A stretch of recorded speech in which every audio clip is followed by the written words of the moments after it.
Hello, my most amazing artists. I hope you guys are ready to create today. Even without me, the creating must go on.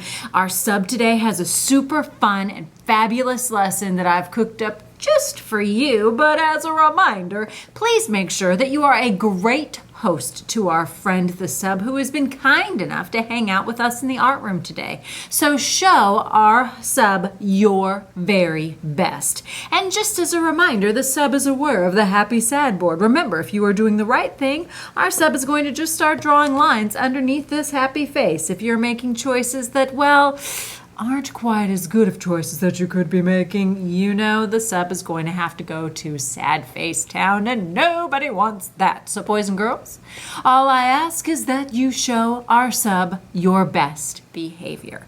And as a result, if you do, you know that you will end up with 2 check marks on the chart by the door, which I'll be checking when I come back. So have a super fabulous time with our friend the sub and make some beautiful artwork. Let's get creating. Boys and girls, allow me to introduce you to Kelsey Montague, an international street artist. What is an international street artist? Let me tell you. International means she's known around the world, and a street artist is an artist who creates artwork out on the streets, meaning that if you wanted to see work of art by an artist like Kelsey Montague, you would just have to walk outside. This is actually a beautiful large street painting that Kelsey created in Nashville. And she likes to title these large murals of wings, "What Lifts You?" Let's talk about how she makes this big, beautiful street art. So Kelsey begins by drawing her design out. And that red thing next to her, that's a crane. That's what she has to use to get to the taller parts of her street painting. Let's see what exactly she's using to create her street art. She's using pins, lots of pins, to fill in and draw beautiful designs that then people can interact with and get their photos made with. So I thought it would be really awesome if we could make a mural inspired by Kelsey Montague. Each one of us are awesome and unique, and so we are each going to create a feather to contribute to the beautiful wings of our mural.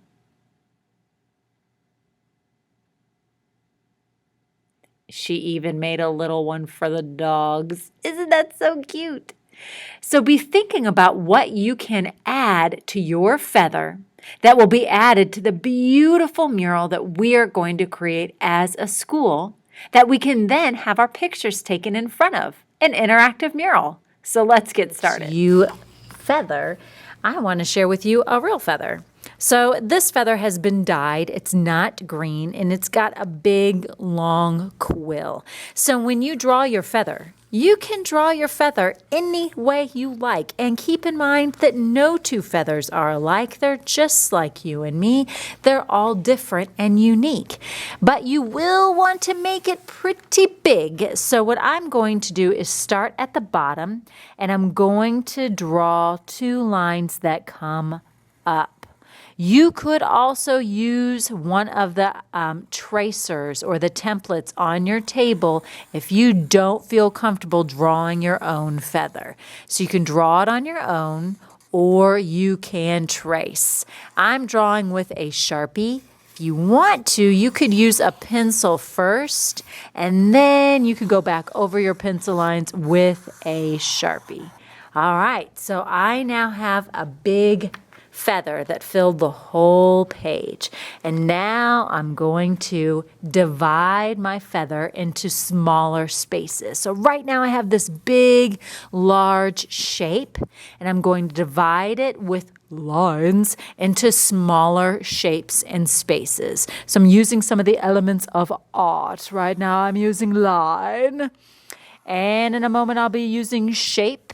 And then you guessed it, color, baby, color. So I'm keeping my spaces kind of big.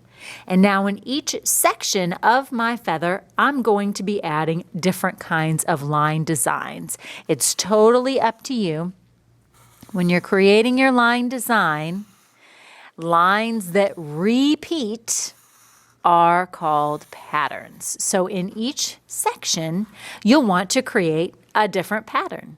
So I'm going to work on that for a moment. Okay, so I finished my feather, and now I'm ready to start adding some color. So I'm using color pencils, and when I color, I'm not pressing lightly because I know that if all of the feathers that everybody has created in the whole school are together, my feather isn't going to stand out. And I know I want mine to stand out. So when I'm coloring, I'm not coloring with a light value.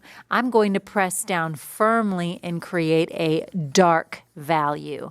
Value is, you guessed it, an element of art. It is the lightness and the darkness of a color. Now I could, since I have such a nice, beautiful dark value here, I could color the background with a light value. And what that did was that made something called emphasis. That emphasized my polka dots, and it made them really stand out. Now I'm not going to get lazy. I'm not just going to color the whole thing orange. I'm going to make sure to take my time, be thoughtful, and create a different color pattern in each section. So I'm going to work on that, and I'll be right back with you. I'm all done. When you're finished, you can go ahead and stay on the outside edge of your black line to slowly and carefully cut your feather out. And emphasis on slowly and carefully, because we know you want your feather to turn out beautiful. Also, friends, don't forget when you're finished cutting to dispose of your trash in the recycling bin. And please make sure to write your name and teacher code on the back. But please do it with this magical device called a pencil. Please don't do it with a Sharpie. If you write it with a Sharpie, as you can see, Sharpie lines will bleed through and come through to the front, meaning you will have a reverse of your name on the front, which might ruin your design, and nobody would want that to happen. So make sure to cut slowly and carefully if you finish. If you don't finish, then just write your name on the back, and we can work on it next time. All right, guys, let's go make our beautiful feather to add to the What Uplifts You mural.